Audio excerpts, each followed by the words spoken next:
Oke, ini ceritanya habis ice breaking sama nasabah. Nah, jadi gini kebetulan saya lagi ada project namanya VSPN. Nah, pada project ini saya mau lebih bahas tentang itu quality of life atau kualitas hidup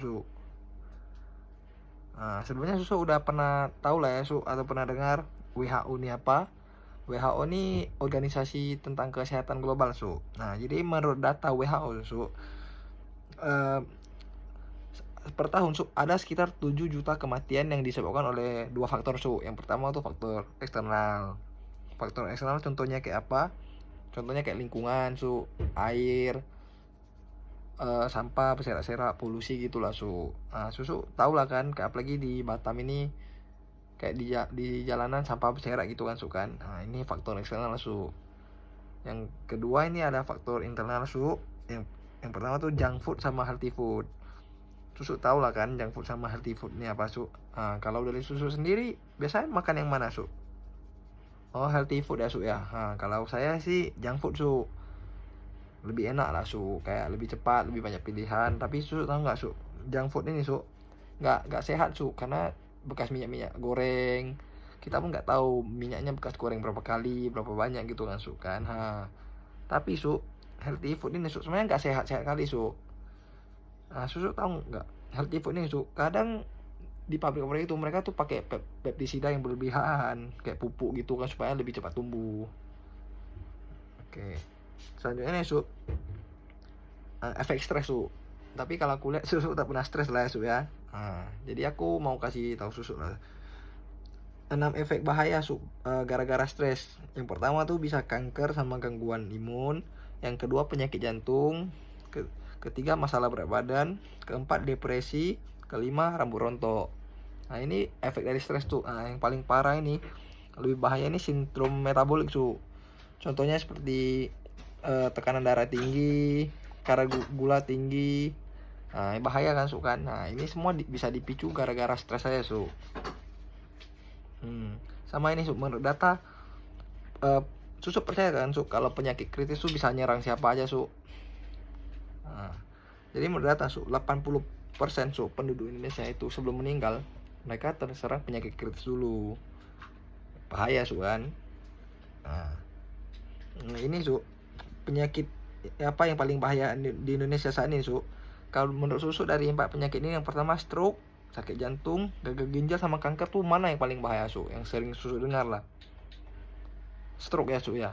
Oh iya sih stroke memang bahaya sih Nah, jadi tahu kan ini menurut data yang saya dapat kalau terserang penyakit stroke biaya pengobatan di Indonesia bisa mencapai kurang lebih tuh 1 M 1 miliar. Nah, terus kalau saya bilang penyakit kritis itu kayak gunung es. Kenapa gunung es ini kan orang lihat yang atasnya ini kan. Ini yang orang lihat aja yang nampak aja. Itu cuma biaya pengobatan di rumah sakit kayak misalnya 200 juta sampai 1 M.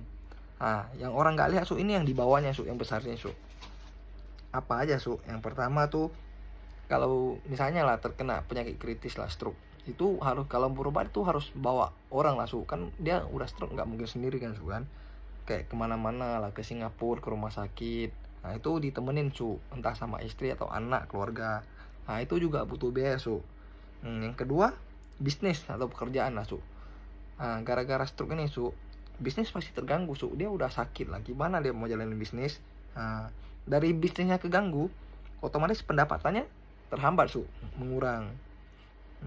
Sama masa depan karir juga gak terjamin, gak terjamin gitu gara-gara efek ini nanti timbul lah stres mikir entah dia harus cicilan rumah lah, mobil atau apa. Sama biaya sehari-hari udah kena stroke kan otomatis tetap butuh biaya makan entah untuk istrinya, anaknya, sekolah anak gimana-mana itu butuh biaya Nah, jadi total kerugian ini yang nggak terlihat ini sehari-hari ini bisa mencapai 5 kali biaya pengobatan.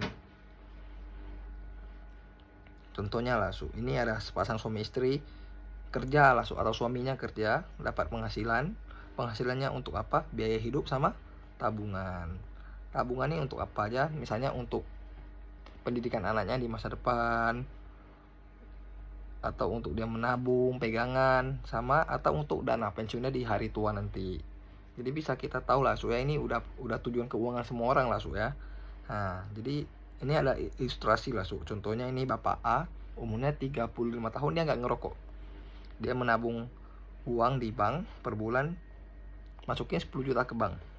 Terus tiba-tiba dia terkena salah satu penyakit yang paling bahaya itu Su. Contohnya tadi stroke lah, si Bapak ini kena stroke. Nah, dan butuh biaya pengobatan 2M. Kira-kira bank mau nggak sih Su bayarin 2M untuk biaya pengobatan dia? Sedangkan yang bank tahu yang penting dia store uang ke bank 10 juta per bulan buat tabungan. Ya, enggak Su, betul Su. Jadi apa yang harus dilakukan? Jual aset ya Su ya. Bukan pilihan yang baik Su.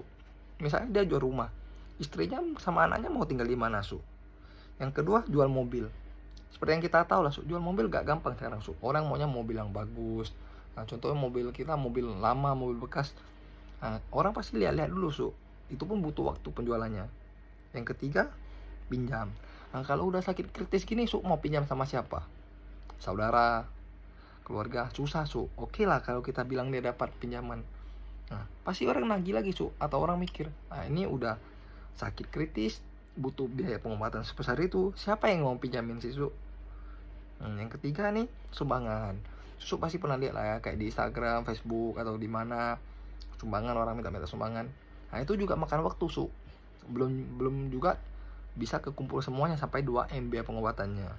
Jadi simpan uang di bank nih bukan solusi yang paling baik Su. Selanjutnya nih, kalau bisa bilang Bapak Ani punya asuransi kesehatan lah Su.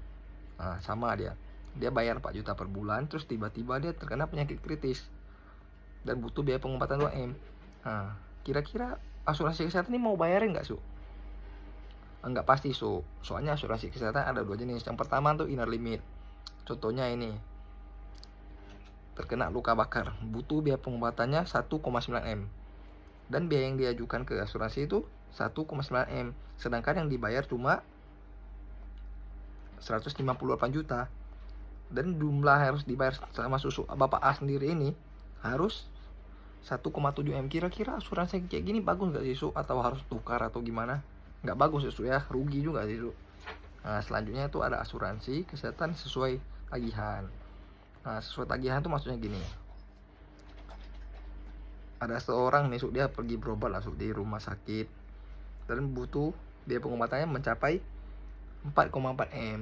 Nah biaya yang diajukan ini Su dibayar sama asuransi itu 4,4M. Nah ini namanya sesuai tagihan Su. Nah lebih bagus yang asuransi sesuai tagihan ya Su ya. Nah, tapi Susu tahu nggak sih Su, yang namanya kita kena penyakit kritis stroke misalnya, asuransi kesehatan cuma bayarnya biaya pengobatannya aja Su. Nah tapi kalau biaya bukan biaya sih Su, misalnya kalau kita bilang dia kena penyakit kritis lah Su, otomatis dia nggak bisa kerja, terus nggak ada pendapatan, nggak ada tabungannya pun lama-lama habis. Nah kira-kira asuransi kesehatan tadi Su mau nggak sih Su biayain biaya hidup dia sehari-hari, entah untuk makan istrinya, makan anaknya, atau sekolah? Enggak Su, dia asuransi kesehatan nggak mau bayarin itu Su. Yang penting dia cuma bayarin biaya pengobatannya. Nah, jadi di sini Su, kami ada program namanya FSP atau Financial Stability Program. Ini tuh program untuk menstabilkan finansial lah Su. Sama seperti tadi Su, misalnya dia beli di program ini dan bayar 4 juta per bulan. Oke, dan dia terkena stroke si Bapak A ini. Nah, di sini kalau dia kena stroke, kami bakal kasih nama apa? Kasih nasabahnya kartu sakti.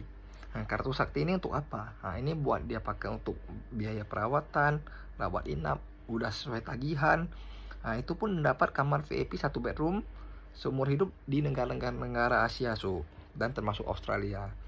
Nah, setelah itu Su, yang tadi kami bilang, asuransi kesehatan kan nggak mau bayarin biaya kehidupan dia Su. Nah, di sini beda. FSP ini kalau dia krisis, dia bakal dapat income repayment sebesar 1M. Ini untuk apa Su?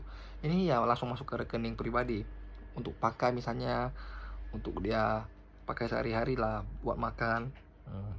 Sama di sini Su, kalau si Bapak A ini terkena penyakit di tahun seterusnya Su, dia nggak perlu bayar lagi Su per bulannya sampai usia 65 tahun, dan ini sudah terjamin Su.